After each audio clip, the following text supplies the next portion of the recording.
right, folks, this is Richard Young with Kentucky HeadHunters.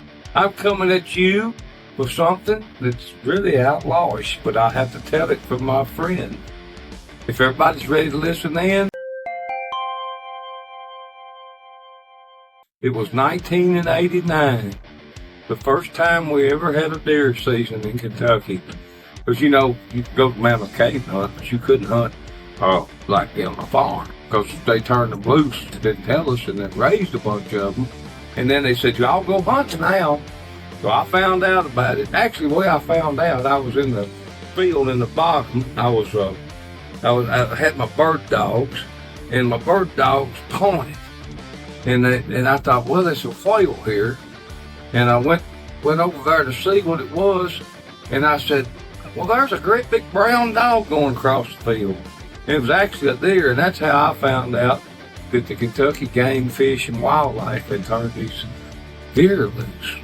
But anyway, that was 1986. But by 1987, it got to where we were allowed to hunt. So I was all excited because the headhunters were, just signed a record deal and were having a good time out touring. And I had a few days off. But I went to a guy that welded, because I can't climb a tree because I'm too big and fat and awkward. So what I did is I got a guy to build me this thing. It looked like Stalag 13, which is made out of steel. And I had these hippie buddies of mine that was working on my house come down and dig 4 holes, and we poured concrete in them, and we set this thing up. And it looked kind of like something on one Colonel Plank Schultz, on the Hogan's Heroes. But it was just about right for somebody like me. And it was overlooking a clover field. Behind me was this big white oak woods of trees the 4 men couldn't reach around. And then then the stand was sitting right here on the side, and it longed down into the bottom and went back up in this clover field, and it was all white oaks there. So I was sitting in honeypot heaven for deer hunting. And Fred and I just sowed that crop, man. It was like state fair quality. But anyway, I went over there every afternoon. I'd pull up my 83 Ford pickup, my first vehicle ever at 35 years old, by the way. I pulled up. I had to have a step band because I couldn't. Somebody in the band had to sacrifice having something all equipment in, so I never had a car or a truck. Everybody else did. That's why I married a woman with a car. So, I'd go up there every day and I'd park with that stand. And it was this humongous deer kept coming out of them woods in front of me. And it would go down off this big hill about 300 yards away. And I didn't have nothing to hunt with them. I had my grandpa's 1903 Springfield. He carried World War I. And we had a scope put on it. And I had it, he was porterizing it when he passed away. He was going to hunt Rocky Mountain sheep, but that's another story sometime. But anyway, so every morning, I just couldn't wait, boy. I'd go over there and sit there in that big deer. And he got me, I didn't realize they can actually figure you out. He knew about what time I was going to come. I think he had a watch. But he would come across that field, and he kept moving further and further away. Because he knew I was going to be down there. He said, that sucker's going to be sitting down there and won't see me. And so anyway, on the opening morning, I was going to walk over there from across the creek. I live on Beaver Creek. I was going to walk over there, and I was going to, climb up in that big stand I had and surprise him, see, because my truck wouldn't be there. Well, anyway, it come big rain that morning, and I wasn't going to be out there, and so I drove my truck over there. I pulled up beside that deer stand. Imagine, got a deer stand, but I'm hunting in a truck. Think about it. All right, so I'm sitting in this truck, and sure enough, just like clockwork, here he came. Well, I rolled the window down. I had the motor shut off, and here he come, and I throw that old Springfield up there on my side mirror. Boom! And he dropped like a sack of potatoes, And I thought, all right, And I've been sitting there a good while, so, a Ford truck, when they cool off, the cold collars, so it takes a while from the old ones once you start them, the motor races to warm them up.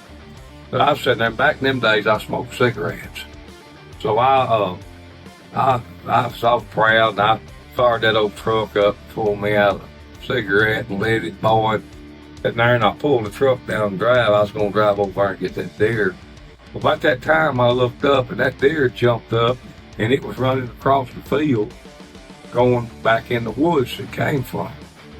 Well, I thought to myself, So I grabbed that gun, I jumped out of the truck, and I put my gun up. I was going to shoot at him.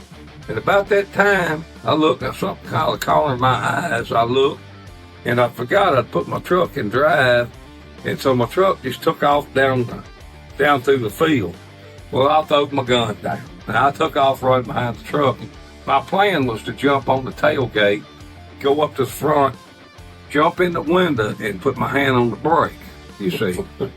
But what happened was that I realized there's a little, about a gully about 3 feet deep down the middle of this field, a drain.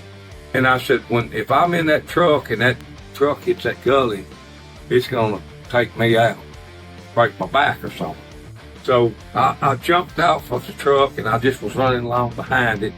And then all of a sudden, sure enough, that truck hit that gully, and everything I owned in that truck was up in the air, floating around.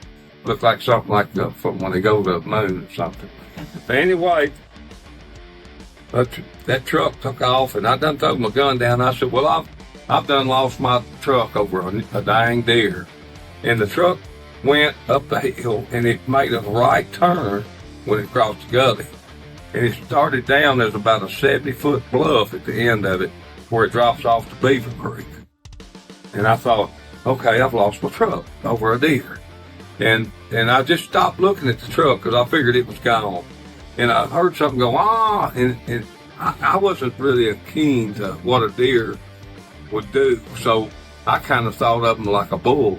So this deer was trying to make a circle. He was coming straight at me. But all he really wanted to do was go in the woods behind me because he was wounded.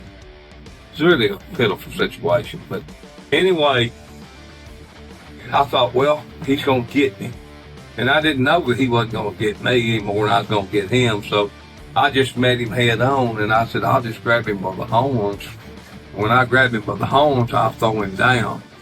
Well, son, I grabbed that deer by the horns, and he set back and threw me about 20 feet in the air. And I came down, it knocked my breath out. And the deer's over here, of course, he's not going to make it. But he about got me. But anyway, I had a little Walther pistol in my back pocket, and I went over him. And, shot him. But ain't gonna go over good with non-fur bears. I know, but it's happened. Anyway, so I'm sitting in there, and all of a sudden I look, and my truck had made a circle and was coming back across the field at me. So I had a deer that almost got me. Then I had my truck coming at me.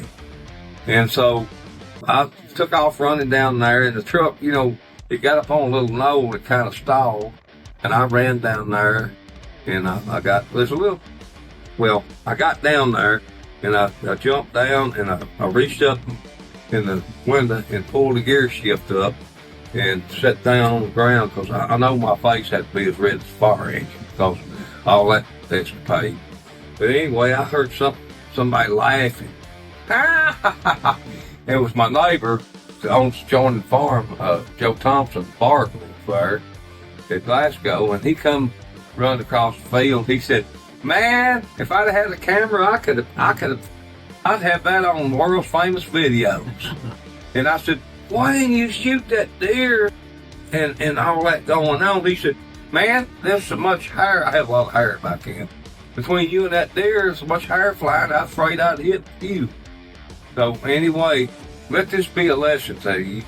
I had to tell this on Kentucky Outdoors one time to keep from going to jail and being fined. So no matter how bad you want to go hunt, stay the hell out of a truck doing it. All right? Get on the ground if you can't climb. Take a plastic bag, set on it. It'll all be good. God bless, over and out.